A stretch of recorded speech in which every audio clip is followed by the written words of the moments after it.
relação ao ato anulável, a boa-fé, a exigência de um comportamento de lealdade, boa-fé objetiva, a forma de se pautar por uma boa conduta acaba blindando a parte contratual que está de boa-fé, que tem uma interpretação mais favorável. Essa é a primeira função, a chamada função de interpretação. Além dessa função, o artigo 187 do Código Civil, outro dispositivo importantíssimo, trata da chamada função de controle da boa-fé objetiva.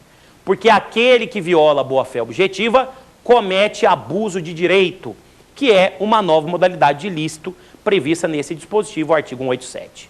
Esse artigo prevê que também comete ato ilícito o titular de um direito que, ao exercê-lo, excede manifestamente os limites impostos pela sua função social, pela boa-fé objetiva e pelos bons costumes. Nesse campo prático, se eventualmente uma cláusula contratual representar abuso de direito, a cláusula será tida como nula, por ilicitude do objeto, conforme artigo 166, inciso 2 do Código Civil, e, em uma relação de consumo, artigo 51 do CDC, da Lei 8.078/90. Essa é uma consequência importante da chamada função de controle da boa-fé objetiva, chamada pela doutrina, pelo professor José Fernando Simão, também de função reativa da boa-fé objetiva. E mais, atenção, no caso de abuso de direito, também se entende, no campo doutrinário, que a responsabilidade é objetiva ou independentemente de culpa. A propósito dessa conclusão, o enunciado 37 da primeira jornada de direito civil do STJ, concluindo que, no abuso de direito, não há perquirição de culpa. Foi adotado pelo artigo 187 o modelo objetivo.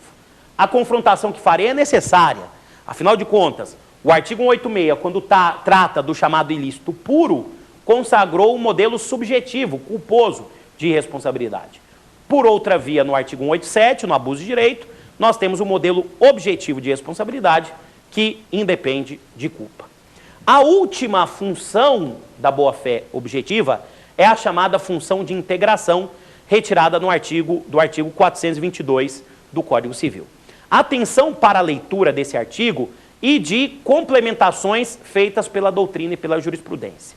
Na literalidade, o artigo 422 do Código Civil, ele diz que a boa-fé objetiva tem aplicação na fase de conclusão e na fase de execução do contrato. Em outras palavras, o que o artigo está prevendo é que a boa-fé objetiva tem aplicação na fase contratual e na fase pós-contratual. E aí vem a dúvida. A boa-fé objetiva também se aplica à fase pré-contratual, já que não há menção a esse dispositivo? Como já adiantei, a resposta é totalmente positiva. A boa-fé objetiva, efetivamente, também tem aplicação na fase pré-contratual. O professor Antônio Junqueira de Azevedo, aliás, antes mesmo do Código Civil entrar em vigor, ele escreveu um artigo mostrando as deficiências desse artigo 422. Porém, tanto a doutrina quanto a jurisprudência procuraram suprir essas deficiências, ou seja, a boa-fé objetiva tem aplicação na fase de tratativas, tem aplicação na fase de negociações preliminares, como naquele exemplo que eu trouxe a vocês, de que você quebra justas expectativas de uma outra parte na fase pré-contratual. Isso gera também uma responsabilidade civil. Segundo o entendimento que é majoritário no Brasil, essa responsabilidade civil que surge na fase pré-contratual teria uma natureza extracontratual e não uma natureza contratual. Esse é o entendimento majoritário para ser adotado para fins de provas, prova da OAB e também para concursos públicos. Muito bem, então essas são as três funções da boa-fé objetiva retiradas do Código Civil. A primeira função é a função de interpretação do artigo 113, a segunda é a função de controle do artigo 187 e a terceira é a função de integração do artigo 422. Eu mostrei aqui para vocês já uma aplicação da boa-fé objetiva na fase pré-contratual, mas eu tenho aqui que trazer também aplicações da boa-fé objetiva na fase contratual e na fase pós-contratual. Como um bom exemplo para provas de aplicação da boa-fé objetiva na fase contratual, eu gostaria de citar para vocês a súmula 308 do STJ, uma das melhores súmulas daquele Tribunal Superior. Essa súmula prevê que a hipoteca firmada entre a construtora e o agente financeiro, anterior ou posterior ao compromisso de compra e venda não tem eficácia perante terceiros adquirentes do imóvel. Essa súmula, ela surgiu, aliás, de nossa história recente contratual de construtoras que quebraram no país. E essa súmula visou a proteção dos terceiros adquirentes de boa-fé que adquiriram as unidades. Porque na prática o que sempre aconteceu? As construtoras celebravam e celebram ainda compromissos de compra e venda com os adquirentes consumidores, né? Sendo certo que a construtora mantém a propriedade, oferece o prédio em hipoteca em um financiamento e acaba não pagando o banco que lhe deu esse financiamento. No final das contas, como a hipoteca tem eficácia erga omnes, o banco entra com uma execução hipotecária, fazendo com que os adquirentes perdessem as unidades. A súmula 308 do STJ veio justamente para proteger o terceiro adquirente de boa-fé, trazendo a conclusão de que a boa-fé objetiva, caracterizada pela pontualidade contratual, venceria a hipoteca. Com isso, a hipoteca deixa de ter efeitos erga omnes e passa a ter efeitos interpartes, somente entre a construtora e o agente financeiro. Esse é o real teor da súmula 308 do STJ, que, em poucas palavras, traz a conclusão de que a boa-fé objetiva vence a hipoteca, que deixa de ter efeitos erga omnes e passa a ter efeitos interpartes.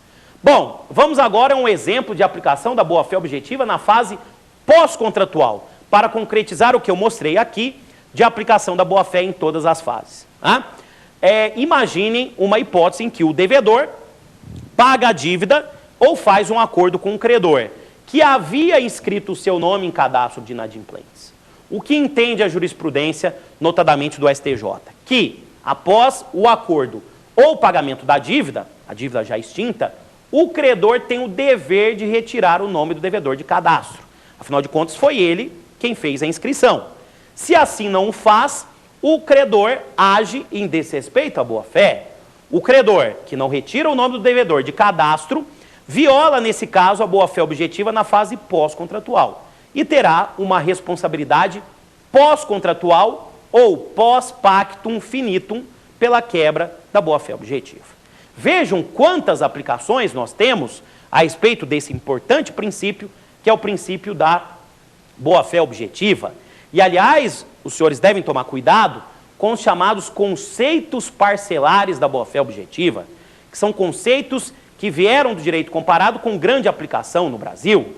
Cito de imediato a máxima venire contra factum proprium, que é a vedação do comportamento contraditório. Veda-se que a parte contratual caia em contradição por conduta e, eventualmente, esses comportamentos contraditórios não são admitidos. Cito como exemplo julgado do STJ, em que um marido vendeu o imóvel sem outorga da esposa, o que, na época do Código 16, era motivo de nulidade da venda. Ressalto aos senhores que hoje, uma venda realizada sem outorga é motivo de anulabilidade. Mas o que aconteceu nesse caso? A esposa, apesar de não ter dado a outorga, disse que concordava com aquela venda do imóvel, como testemunha em uma ação, disse que concordava com aquela venda do imóvel feita pelo marido. Porém, anos depois, a esposa ingressa com a ação de nulidade, caindo em clara contradição. O que fez o STJ nesse recurso especial do ano de 1996 e que teve como relator o então ministro Rui Rosado de Aguiar. Aplicou o venire contra factum próprio, dizendo que a ação de nulidade promovida pela esposa seria improcedente. Afinal de contas, ela caiu em contradição. No primeiro momento, disse, concordei com a venda, e depois ingressou com a ação de nulidade. Vejam que a boa-fé objetiva, pela chamada teoria dos atos próprios, veda o comportamento contraditório. Dois outros conceitos também importantes da boa-fé objetiva são a suprécio e a surrécio, que são duas faces da mesma moeda, como afirma o professor Zé Fernando Simão. A suprécio é a perda de um direito ou de uma posição jurídica pelo seu não exercício no tempo. Já a surrécio seria o surgimento de um direito diante de práticas, usos e costumes.